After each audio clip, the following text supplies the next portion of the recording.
السلام علیکم ویورز، یہاں سے تیسری قسط کا آغاز ہو چکا ہے۔ اورال کہتا ہے ارطغرل صاحب، میں نے سنا ہے آپ نے ساری کلینیں بیچ دی ہیں۔ آپ نے اپنی بہادری کے ساتھ سوداگری کا ہنر بھی دکھایا ہے۔ ارطغرل کہتا ہے آپ نے جو کہا تھا اورال صاحب، میں نے وہ یاد رکھا۔ میں نے کلینیں اچھی قیمت پر فروخت کی ہیں۔ اورال کہتا ہے مجھے سنسنی خیز دشمن پسند ہے۔ سنسنی خیز دشمن چوکنا رکھتا ہے۔ اوپر سے باتوحان آ جاتا ہے اور وہ کہتا ہے حضور کیا ہم ان کو عذاب دینے والے ہیں؟ اورال کہتا ہے ہاں بالکل، ہم ان سے بدلہ لیں گے۔ باتوحان کہتا ہے تو آپ اصلاحان خاتون کا کیا کریں گے؟ دوسری طرف جاودار قبیلے کا منظر شروع ہو جاتا ہے۔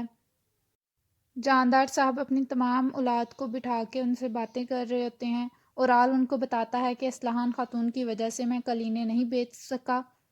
جاندار صاحب اصلاحان خاتون سے پوچھتے ہیں کیا واقعی ایسا ہے؟ وہ بتاتی ہے کہ اورال صاحب اور وہ وینس کا تاجر متفق نہیں ہوئے قیمت پہ، جس کی وجہ سے یہ سب کچھ ہوا ہے۔ اورال آگے سے کہتا ہے میں نے جان بوجھ کے زیادہ قیمت بتائی تھی کیونکہ وہ کم بھی کرواتے ہیں۔ جاندار اورال اصلاحان خاتون سے کہتا ہے کہ تم نے مجھے بہت مایوس کیا، میرے بھروسے کو توڑا ہے تم نے۔ اور اورال سے کہتا ہے کہ آئندہ تم خود اکیلے تجارت کے لیے جایا کرو گے، اصلاحان خاتون تمہارے ساتھ نہیں جائے گی۔ آلیار یہ ساری باتیں خاموشی سے سن رہا ہوتا ہے۔ یہ سب سن کر خوش ہو جاتا ہے۔ دوسری طرف ترگت پر حملہ ہو جاتا ہے۔ وینس کے تاجر کے آدمی کے ساتھ وہ کلینے دینے جا رہا ہوتا ہے اور راستے پر اورال کے آدمی اس پر حملہ کر دیتے ہیں۔ ترگت اور تاجر کے تمام سپاہی مارے جاتے ہیں اور اینڈ پہ ترگت بچتا ہے اور ترگت کے ساتھ لڑائی شروع ہو جاتی ہے۔ تھوڑی دیر تک ترگت بھی بے ہوش ہو کر گر جاتا ہے اور اورال کے آدمی ان تمام قالینوں کو جلا دیتے ہیں۔ ترگت اٹھنے کی کوشش کرتا ہے لیکن اس کی حالت بہت زیادہ خراب ہو چکی ہے۔ وہ اٹھ نہیں پاتا اور بے بسی سے سب کچھ دیکھ رہا ہوتا ہے۔ اس کی نظروں کے سامنے آئکس آنا شروع ہو جاتی ہے اور آہستہ آہستہ وہ پھر بے ہوش ہو جاتا ہے۔ دوسری طرف تمام قالینیں جو جل کر راکھ ہو چکی ہیں۔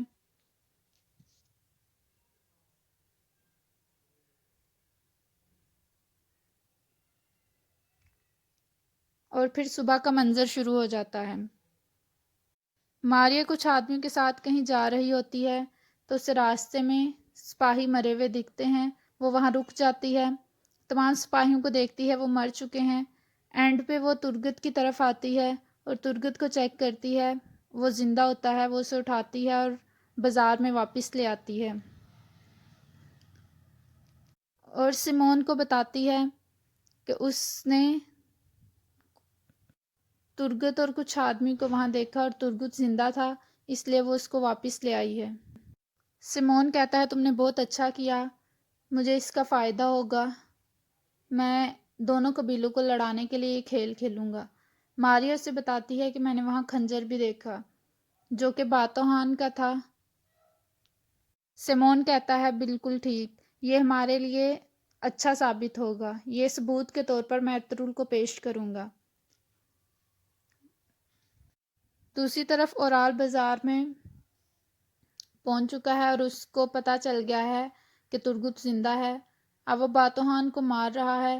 وہاں پہ آلیار بھی ہوتا ہے، وہ ان کی باتیں سن رہا ہوتا ہے جس سے اسے پتہ چلتا ہے کہ یہ سارا کام اورال نے کیا ہے۔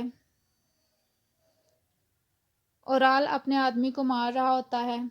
آلیار اس کی تمام باتیں سنتا ہے، اس کا آدمی بتاتا ہے کہ اس کا خنجر وہاں پہ ہی رہ گیا تھا۔ آلیار یہ بات بھی سن لیتا ہے۔ دوسری طرف سے مون کا آدمی ارطغرل کو یہ بتانے پہنچ جاتا ہے کہ ترگت ان کے پاس ہے۔ ارطغرل اپنے قبیلے میں اپنے سپاہیوں کو ٹریننگ دے رہا ہوتا ہے اور وہاں پہ باقی تمام لوگ بھی موجود ہوتے ہیں۔ سب سن لیتے ہیں کہ ترگت کے ساتھ کیا ہوا اور اس کے تمام سپاہی مارے جا چکے ہیں۔ لوگ وہاں پہ شور مچانا شروع کر دیتے ہیں۔ تمام لوگ اس سب کا ذمہ دار ارطغرل کو ٹھہراتے ہیں کہ اس کی وجہ سے یہ سب کچھ ہوا، اس کی غیر ذمہ داری کی وجہ سے یہ سب کچھ ہوا ہے۔ سیمون اسے تمام منظر بتاتا ہے اور بتاتا ہے کہ ترگت نیم مردہ حالت میں ان لوگوں نے اٹھا کے وہاں سے لے کے آئے ہیں۔ ارطغرل بہت پریشان ہو جاتا ہے یہ تمام بات سن کر، اور وہ اپنے سپاہیوں کو کہتا ہے کہ میرے ساتھ چلو۔ عبد الرحمن کو کہتا ہے کہ قبیلے کا دھیان پیچھے سے تم نے رکھنا ہے۔ عبد الرحمن کہتا ہے جیسے آپ کا حکم۔ حائمہ خاتون بھی بہت زیادہ پریشان ہوتی ہیں ان تمام باتوں کو سن کر۔ بمسی بھی بہت زیادہ پریشان ہوتا ہے۔ ارطغرل اپنے سپاہیوں کے ساتھ وہاں سے نکل جاتا ہے اور ٹریننگ وہاں پہ ہی ختم ہو جاتی ہے۔ بانو ججک حلیمہ خاتون کو کہتی ہے کہ اب اس سب کا ذمہ دار ارطغرل ہے۔ ارطغرل کی وجہ سے کتنے ہی جان باز اس دنیا سے چلے گئے ہیں۔ حائمہ خاتون بانو ججک کو کہتی ہے کہ ہمارے پہلے بھی جان باز شہید ہوتے رہے ہیں، یہ پہلی دفعہ نہیں ہوا، اور تمہیں اپنے کام سے کام رکھنا چاہیے، اس طرح کی باتیں، زہر بھری باتیں نہیں پھیلانی چاہیے۔ بانو ججک کہتی ہے جیسے آپ کا حکم، اور وہاں سے چلی جاتی ہے، اور پھر تمام لوگ وہاں سے ٹریننگ ختم کر کے جا چکے ہوتے ہیں۔ دوسری طرف جاودار قبیلے کا منظر شروع ہوتا ہے۔ آلیار جاندار صاحب کو آ کے بتاتا ہے کہ ارطغرل کے آدمیوں پر جو حملہ ہوا ہے اس میں اورال کا ہاتھ ہے۔ جاندار صاحب بہت پریشان ہوتے ہیں۔ آلیار ان کو سب کچھ بتاتا ہے کہ باتوحان کا خنجر بھی وہاں موجود ہے جس سے ارطغرل جو کہ سیمون استعمال کرے گا اور ہمارے دونوں قبیلوں کو آپس میں لڑوائے گا۔ جاندار صاحب پریشان ہوتے ہیں اور کہتے ہیں ہمیں اس کا جلد سے جلد حل ڈھونڈنا ہوگا۔ وہ کہتے ہیں کہ مجھے ارطغرل کو اپنے قبیلے میں دعوت دینی چاہیے۔ اگر ہم اس کو اپنے قبیلے میں دعوت دیں گے اور اتحاد کا اظہار کریں گے تو پھر وہ اس کا شک ہم پر ختم ہو جائے گا۔ آلیار کہتا ہے نہیں، ایسا نہیں ہوگا، ارطغرل کو اس بات سے ہم پہ اور شک ہوگا۔ وہ ایک تیز آدمی ہے، اگر اسے پتہ چل گیا کہ یہ سب کچھ اورال نے کیا ہے تو وہ کسی کو بھی نہیں چھوڑے گا۔ جاندار صاحب کہتے ہیں مجھے اس کا کوئی حل نظر نہیں آ رہا، میں اپنے بیٹے کو یوں سولی پہ نہیں چڑھنے دے سکتا، مجھے پتا ہے اورال غلط انسان ہے لیکن آخر کو وہ میری اولاد ہے، میں اس کو اکیلا نہیں چھوڑ سکتا۔ تمہیں کسی نہ کسی طرح اس معاملے کو حل کرنا ہوگا، تمہیں اپنے بھائی کی جان بچانا ہوگی، تم بس ارطغرل کو میری طرف سے دعوت دو، باقی آگے کا کام میں سنبھال لوں گا۔ آلیار کہتا ہے جیسا آپ کا حکم۔ دوسری طرف بازار کا منظر شروع ہوتا ہے۔ ماریا ترگت کی دیکھ بھال کر رہی ہوتی ہے، اس کے زخموں کی مرہم پٹی کر رہی ہوتی ہے۔ سیمون وہاں کھڑا ہوتا ہے۔ سیمون اس سے پوچھتا ہے کیا یہ بچ پائے گا؟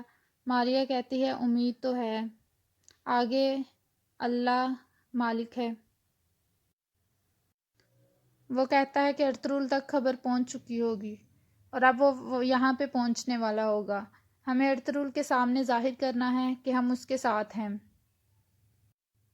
ماریا کہتی ہے ٹھیک ہے۔ ماریا کو کہتا ہے اگر یہ ٹھیک ہو گیا تو تمہیں اس کو اپنے جال میں پھنسانا ہوگا۔ ترگت ایک بہت بہادر انسان ہے، اگر وہ ہمارے ساتھ مل جائے تو ہمارے لیے باقی سارے کام آسان ہو جاتے ہیں۔ ماریا کہتی ہے بالکل، میں ایسا ہی کروں گی۔ وہاں پہ سیمون اپنے ایک آدمی کو بلاتا ہے اور اسے وہ خنجر دیتا ہے اور کہتا ہے تم یہ خنجر ارطغرل کو دو گے، آگے ارطغرل سمجھ جائے گا کہ یہ اورال کا کام ہے۔ وہ اسے تمام طریقہ بتاتا ہے کہ تم کس طرح ارطغرل سے ملو گے اور اسے یہ خنجر دو گے اور اسے تمام صورتحال سے آگاہ کرو گے، اس میں ہمارا نام نہیں آنا چاہیے، اورال کا اب مرنا ضروری ہو گیا ہے۔ ماریا کہتی ہے کہ ہمیں اس کو اس بازار میں خنجر کو پیش نہیں کرنا چاہیے، ہمیں کہیں کسی اور جگہ پہ ارطغرل سے ملنا چاہیے اور اس کو یہ خنجر دے دینا چاہیے۔ اور وہ دوبارہ ترگت کی طرف چلی جاتی ہے اور اس کو دیکھنا شروع ہو جاتی ہے۔ دوسری طرف ارطغرل اور اس کے سپاہی بازار پہنچ چکے ہوتے ہیں۔ وہ انتہائی پریشانی کے عالم میں آتے ہیں۔ ارطغرل کے ساتھ آرتک صاحب بھی ہوتے ہیں تاکہ وہ ترگت کو دیکھ سکیں کہ وہ کس حالت میں ہے۔ ارطغرل، بمسی اور ترگت تینوں وہ بازار پہنچ چکے ہوتے ہیں۔ وہاں پہ تاجر حسن ان کو دیکھ رہا ہوتا ہے اور صورتحال کا اندازہ لگاتا ہے۔ ارطغرل سرائے پہنچ چکا ہے اور وہاں پہ وینس کا تاجر اور اورال بھی موجود ہوتے ہیں۔ وینس کا تاجر ارطغرل سے کہتا ہے کہ آپ نے کہا تھا کہ باحفاظت سامان پہنچ جائے گا، اب یہ سب کیا ہے؟ آپ نے اس کی ذمہ داری اٹھائی تھی، لیکن یہ سب کچھ ٹھیک نہیں ہوا۔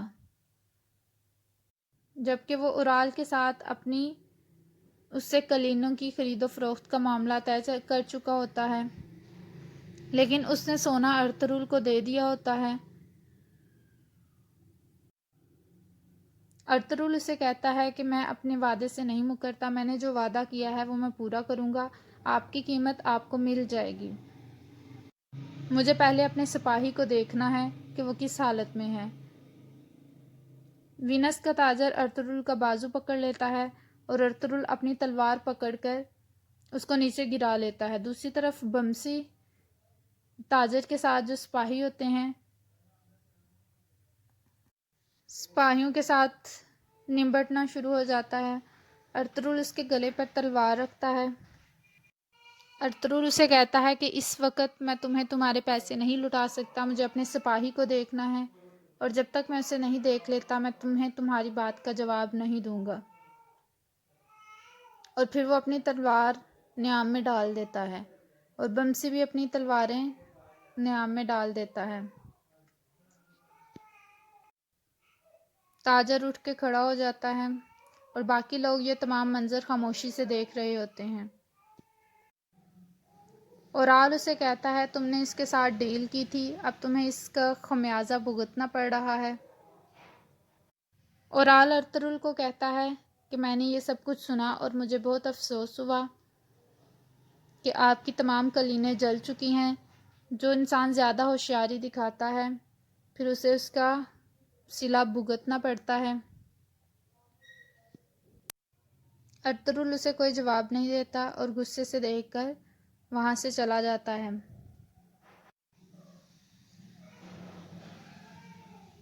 وہ وہاں پہنچ جاتے ہیں جہاں پہ ترگت بیمار ہو کے لیٹا ہوتا ہے۔ اورال طنزیہ نگاہوں سے وینس کے تاجر کی طرف دیکھتا ہے۔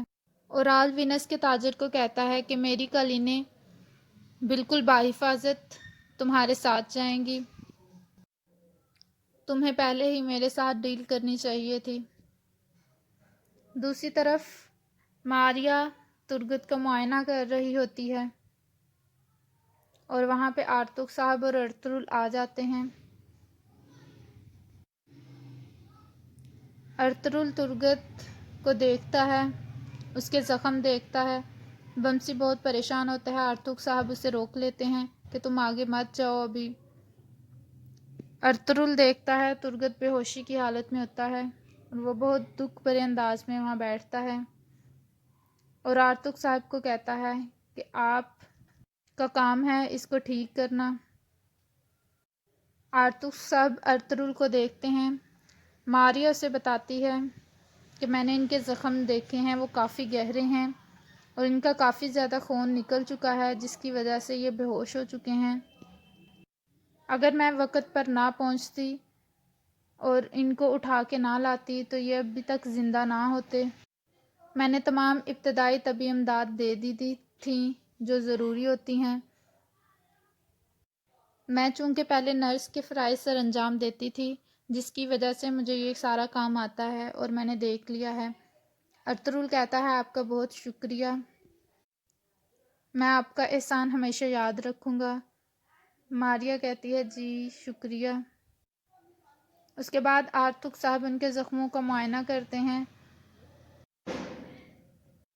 اور اپنے ہتھیار وغیرہ باہر نکال لیتے ہیں۔ ارطغرل آرتک صاحب کو کہتا ہے آپ ان کو دیکھیں، میں باقی سپاہیوں کو دیکھ لوں۔ بمسی کو کہتا ہے تم میرے ساتھ آؤ۔ بمسی روتا ہوا ارطغرل کے ساتھ چل پڑتا ہے۔ بمسی باہر آتا ہے جہاں پہ لاشیں پڑی ہوتی ہیں، وہ ان تمام لاشوں کو دیکھتا ہے اور کپڑا اٹھا کر ان کے منہ دیکھتا ہے۔ وہ تمام کے تمام شہید ہو چکے ہوتے ہیں۔ بمسی ایک سپاہی کا منہ چومتا ہے اور رونا شروع کر دیتا ہے۔ ارطغرل ماریا سے پوچھتے ہیں کہ آپ کو پتہ ہے یہ کس کا کام ہے؟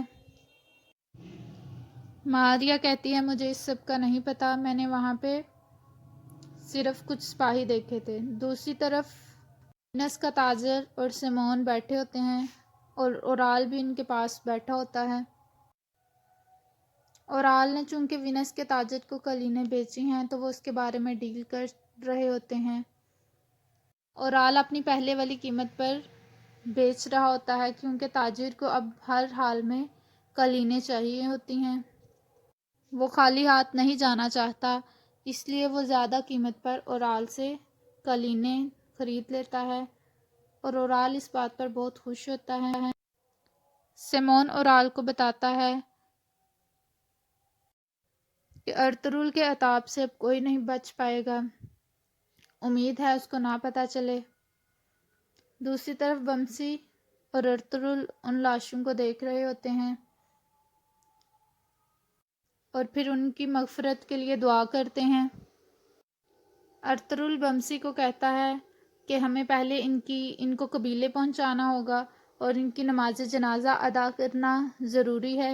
بمسی ارطغرل کو کہتا ہے بھائی ان کی میں نے اور ترگت بھائی نے ان کی ٹریننگ کرائی تھی، یہ تمام اپنے بھائی کے بہت لاڈلے تھے، اور بمسی ساتھ رو رہا ہوتا ہے۔ سیمون وہاں پہ آ جاتا ہے اور ارطغرل کے ساتھ بات چیت کرنا شروع ہو جاتا ہے۔ ارطغرل سیمون سے کہتا ہے تم اس کے بارے میں کچھ جانتے ہو؟ سیمون کہتا ہے یہ ساری ڈیل میرے بازار میں ہوئی تھی، میں تمہارے ساتھ ہوں، تمہارے ساتھ میں ان تمام لوگ جو کہ اس کے ذمہ دار ہیں ان سے پوچھوں گا اور ہر ممکن تمہاری مدد کروں گا۔ تمہیں جیسی بھی مدد چاہیے ہوگی تم مجھے بتانا۔ دوسری طرف بازار میں آلیار بھی موجود ہوتا ہے، وہ دیکھ رہا ہوتا ہے سیمون ارطغرل کے ساتھ باتیں کر رہا ہوتا ہے اور وہ سمجھ چکا ہوتا ہے کہ اس کا کام اورال اور ارطغرل کو آپس میں لڑوانا ہے۔ آرتک صاحب ترگت کے ٹانکے لگا رہے ہوتے ہیں اس کے زخموں پہ۔ ترگت ابھی بھی بے ہوشی کی حالت میں ہوتا ہے۔ آرتک صاحب اس کے تمام زخم سی چکے ہوتے ہیں اور ارطغرل کمرے میں داخل ہوتا ہے۔ ارطغرل پوچھتا ہے کہ کیا بنا؟ آرتک صاحب اسے کہتے ہیں کہ میں نے تمام کام کر دیا ہے اور باقی کام اللہ تعالیٰ کے حوالے ہے، اللہ تعالیٰ شفا دینے والے ہیں، امید ہے کہ ترگت جلد ٹھیک ہو جائیں گے اور دوبارہ اپنا سپہ سالاری کا فریضہ سر انجام دیں گے۔ ارطغرل کہتا ہے جی انشاءاللہ ضرور ایسا ہی ہوگا۔ بمسی بھی کہتا ہے جی ایسا ہی ہوگا۔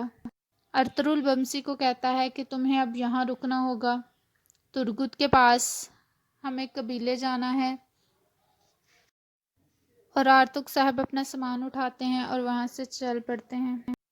ارطغرل اور آرتک کمرے سے باہر نکل آتے ہیں اور سیمون وہاں پہ موجود ہوتا ہے۔ ارطغرل سیمون کو بتاتا ہے کہ میرا سپاہی بمسی یہاں پہ ترگت کی نگرانی کے لیے رہے گا۔ سیمون کہتا ہے کہ میری بہن ماریا اس کی اچھی نگرانی کرے گی، آپ کو فکر مند ہونے کی ضرورت نہیں ہے۔ ارطغرل کہتا ہے نہیں، پھر بھی میں چاہتا ہوں کہ بمسی اس کے پاس رہے۔ اور یہاں پہ قسط کا اختتام ہوتا ہے۔ پسند آئے تو لائک کریے گا، کمنٹ کریے گا۔